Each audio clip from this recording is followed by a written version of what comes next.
Hello, my name is Kshitij Shrivastava and this is my video blog. आज मैं discuss करने जा रहा हूँ कि how to handle writing rejections. अब आप में से बहुत लोग राइटर होंगे जो राइटर बनने का सोचते हैं, लगातार लिखते भी होंगे, बहुत मेहनत करते हैं, 5-5, 10-10 पेज लिखते होंगे। बट उसके बाद जब आप किसी को सेंड करते हैं तो वो उसके बाद एक गंदा सा मुंह बना लेता है कि यार मुझे बिल्कुल पसंद नहीं आया, मुझे कॉन्सेप्ट बिल्कुल पसंद नहीं आया, मुझे तुम्हारी राइटिंग पसंद नहीं आई। एंड देन आप ये सोचते हो कि क्या मैं अच्छा नहीं लिखता हूँ, और आप एक सेल्फ एनालिसिस वाले जोन में पहुंच जाते हो जहां आप उस रिजेक्शन को पर्सनली लेने लगते हो। आपको लगता है कि शायद मैं अच्छा नहीं लिखता हूँ, शायद जो कॉन्सेप्ट मैंने लिखा है वो उतने अच्छे से नहीं लिखा है, उसमें मैंने उतनी डिटेल्स नहीं डाली हूँ, शायद मैं कभी अच्छा राइटर बन भी ना पाऊँ।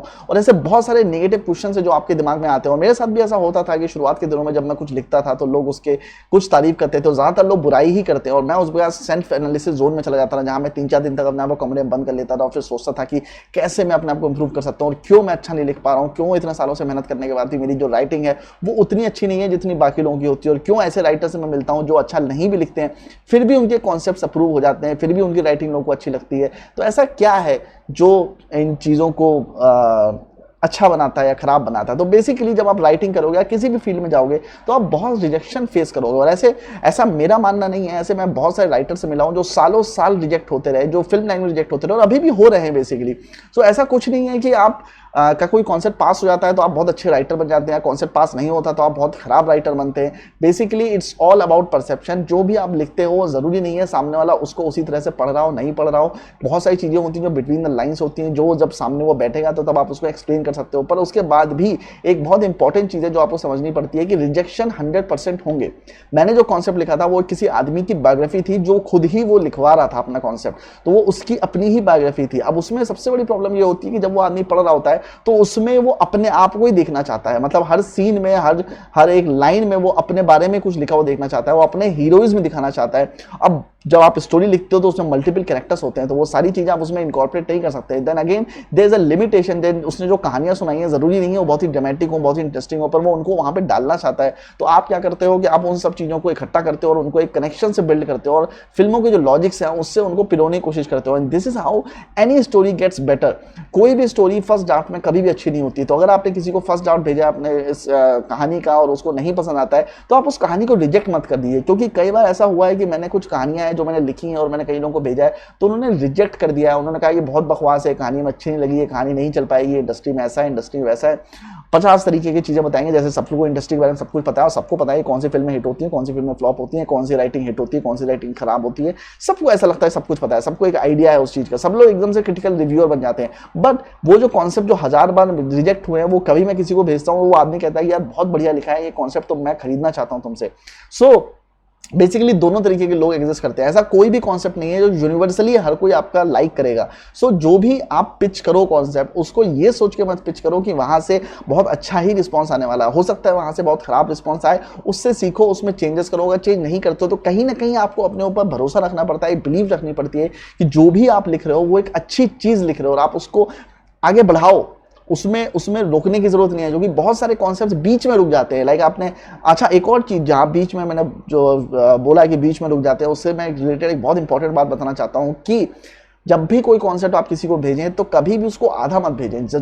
कोई आदमी, कोई प्रोड्यूसर या कोई भी आदमी कितना आपसे बोले कि ये कॉन्सेप्ट मेरा बहुत अच्छा है, इसको आधा कॉन्सेप्ट ही भेज दो या जितना लिखा है उतना ही भेज दो, मैं समझ जाऊंगा, पर कोई भी नहीं समझेगा। आधा कॉन्सेप्ट कभी कोई नहीं समझता है, किसी को अच्छा नहीं लगता है, ना वन लाइनर किसी को अच्छा लगता है। Everyone needs to know entirely everything about the concept. So कभी भी किसी को आधा कॉन्सेप्ट मत भेजिए, और जब भी आप कॉन्सेप्ट अपना लिख लेते हो उसे 3-4 बार रिवाइज करिए भेजने से पहले, ताकि उसमें जो एरर्स हैं, जितने एरर्स आप अपने एंड पे कम कर सकते हो उतना कम करो। तो मैं भी अब जो अपने ड्राफ्ट्स किसी को भेजता हूं तो उसमें मैं कोशिश करता हूं कि सबसे पहले उसमें से ग्रामेटिकल एरर्स हटा दूं जितनी मेरी तरफ से हो सकता है। ऐसा नहीं है कि मैं एकदम ही उसे ग्रामर फ्री कर देता हूं, पर मेरी तरफ से जितना स्पेलिंग मिस्टेक्स और ग्रामर मिस्टेक्स होती है पहले रिवाइज में मैं उसको हटाता हूं। सेकंड रिवाइज में अगर मुझे कुछ ऐड करना होता है, माइनस करना होता है, मैं उसको करना शुरू करता हूं। और थर्ड ड्राफ्ट में मैं उसमें फाइनल चेंजेस करना शुरू करता हूं, जिसके बाद मैं उसको भेज देता हूं। क्योंकि इसकी कोई लिमिट नहीं है कि आप अपनी राइटिंग को कितना परफेक्ट करते रहोगे। तो कभी किसी को आधा कॉन्सेप्ट मत भेजो, जब भी भेजो किसी को तो एटलीस्ट 2-3 बार रिवाइज करके भेजो, ताकि अगर उसने रिजेक्ट भी किया, उसको नहीं पसंद आया या उसको पसंद आया, दोनों ही केस में आपको ये पता है कि आपने अपनी तरफ से 100% एफर्ट दिया था। अब जो मेरा कॉन्सेप्ट अभी रिसेंटली रिजेक्ट हुआ वो मैंने उस पर बहुत मेहनत की थी, पर सामने वाले को नहीं समझ में आया। इट्स ओके, मुझे कोई फर्क नहीं पड़ा क्योंकि मैं उसके लिए तैयार था और ये मेरे साथ बहुत बार हो चुका है। पर कई जो नए राइटर्स हैं इससे बहुत जल्दी डिमोटिवेट हो जाते हैं और लिखना छोड़ देते हैं। तो कई बार ये भी होता है कि आपने एक कॉन्सेप्ट सोचा जो आपको लगता है ये बहुत इंटरेस्टिंग कॉन्सेप्ट है, आप उस पर लिखना शुरू करते हो और लिखते लिखते आपको लगता है यार कॉन्सेप्ट उतना इंटरेस्टिंग नहीं जा रहा है और आप लिखना बीच में बंद कर देते हो और वहां पे वो कॉन्सेप्ट रुक जाता है। तो ये भी कभी मत करना। अगेन फेसबुक में ऐसे बहुत सारे स्क्रिप्ट राइटिंग ग्रुप हैं, राइटिंग ग्रुप हैं, जहाँ पे लोग इस तरीके के सवाल पूछते रहते हैं कि अगर हमने कुछ लिखा है और बीच में हम उसको रोक देते हैं। लाइक मैंने बहुत सारे स्क्रिप्टें लिखने की कोशिश करी है, उनको बीच में छोड़ दिया है। ये लाइनें बहुत सारे फोरम्स में मैंने देखी है कि पोस्ट में लोग लिखते हैं कि वो अपने कॉन्सेप्ट कंप्लीट नहीं कर पाते। उसके पीछे जो कारण है वो ये है कि बीच में आपको ऐसा लगने लगता है कि आप जो लिख रहे हैं वो अच्छा नहीं है, आप उसे एनालाइज करने लगते हो। बिना लिखे, बिना कंप्लीट किए आप उसको एनालाइज मत करो। एनालाइज करने की जरूरत भी नहीं है, क्योंकि अगर आप उसे एनालाइज करोगे तो वो कभी भी आपको अच्छा नहीं लगेगा। कोई भी फर्स्ट ड्राफ्ट कभी भी अच्छा नहीं होता है, आप उसको धीमे धीमे मेहनत करके अच्छा बनाते हो। अगेन मैंने बहुत बार अपने व्लॉग्स में ये बोला है कि कोई भी स्टोरी अच्छी और बुरी नहीं होती है, उसमें कोई एडजेक्टिव नहीं होता है। वो या तो वेल रिटन होती है या वेल रिटन नहीं होती है। जो ट्रीटमेंट होता है वो सबसे ज़्यादा इंपॉर्टेंट होता है। आप कोई भी कहानी उठा लो, अब जो कहानी मैं अभी मलयालम सिनेमा में देख रहा हूँ या बाकी फिल्मों में देख रहा हूँ, अगर मैं उसकी कहानी आपको पेपर पे दूंगा तो शायद वो अप्रूव नहीं होगी।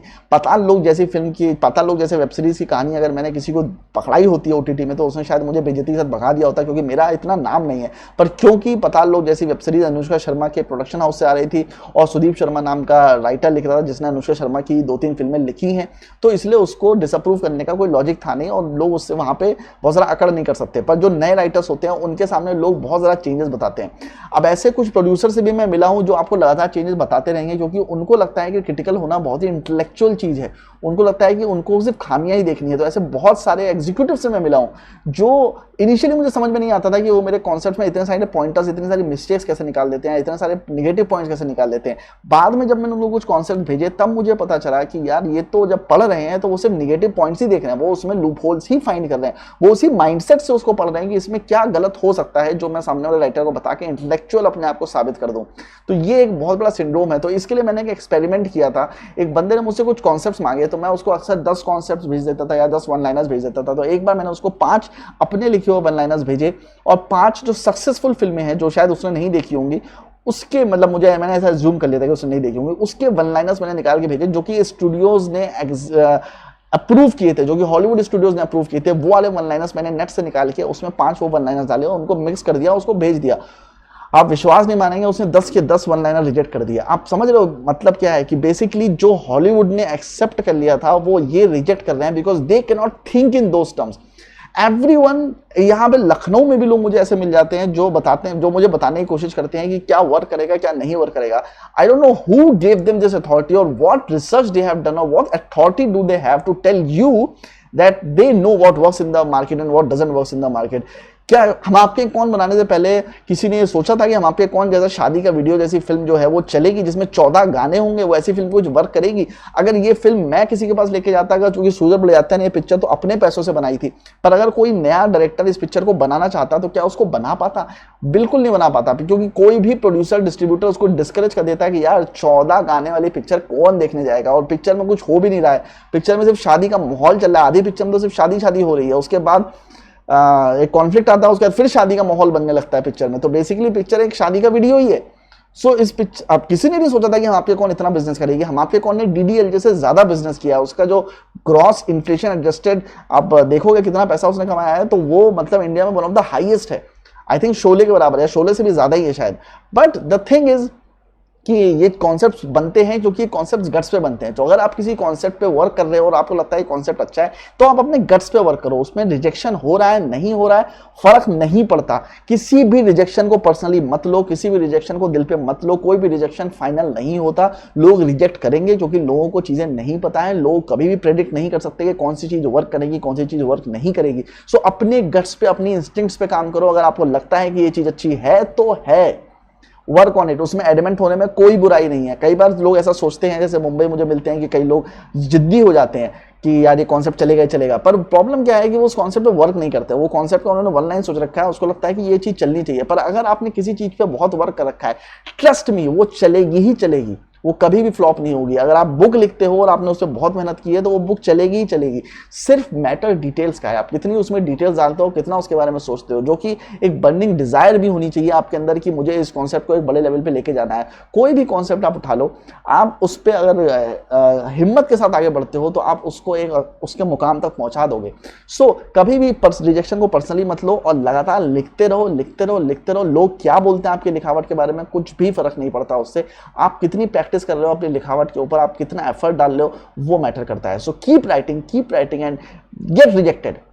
भेजो लोगों को, हो रिजेक्टेड। एक बार रिजेक्शन रिजेक्शन रिजेक्शन लगातार आते रहेंगे तो फिर आप इतने यूज्ड टू हो जाओगे कि आपको रिजेक्शन कभी दिल पे नहीं लेना पड़ेगा, कभी उससे आपको फर्क नहीं पड़ेगा कि इतना रिजेक्शन मिले। जैसे अभी मुझे पता होता है कि मैंने जो कॉन्सेप्ट लिखे हैं उसमें 10 अप्रूवल ही होंगे, 90% तो रिजेक्शन ही होगा। तो मुझे पता है कि वो चीज़ होगी, पर उससे मैं सेल्फ एनालिसिस जोन में नहीं जाता। वहां पर मैं ये नहीं सोचने लगता कि शायद मेरे अंदर कुछ कमी है, मैंने कॉन्सेप्ट अच्छा नहीं लिखा है या कॉन्सेप्ट अच्छा नहीं है। मैं कभी ऐसा नहीं सोचता। मैं ये सोचता हूँ शायद सामने लोगों को पसंद नहीं है क्योंकि उसकी थिंकिंग मेरे कॉन्सेप्ट से मैच नहीं कर रही है। हर आदमी का अपना सोचने का तरीका होता है। किसी को कॉमेडी जॉनर पसंद होता है, किसी को हॉरर जॉनर पसंद होता है, किसी को थ्रिलर जॉनर पसंद होता है। तो हर आदमी अपने अपने तरीके से मुझसे स्टोरीज मांगता है। But the thing is never take rejection personally. And मैं ये बहुत बार एम्फसाइज इस वीडियो में कर चुका हूं, तो अब और ज्यादा एम्फसाइज नहीं करूंगा कि रिजेक्शन को पर्सनली मत लीजिए। आप बस वर्क करते रहिए, जिस दिशा में आप बढ़ रहे हैं उसमें आप बढ़ते रहिए, लिखते रहिए, लिखते रहिए, लिखते रहिए, सक्सेस आपको जरूर मिलेगी।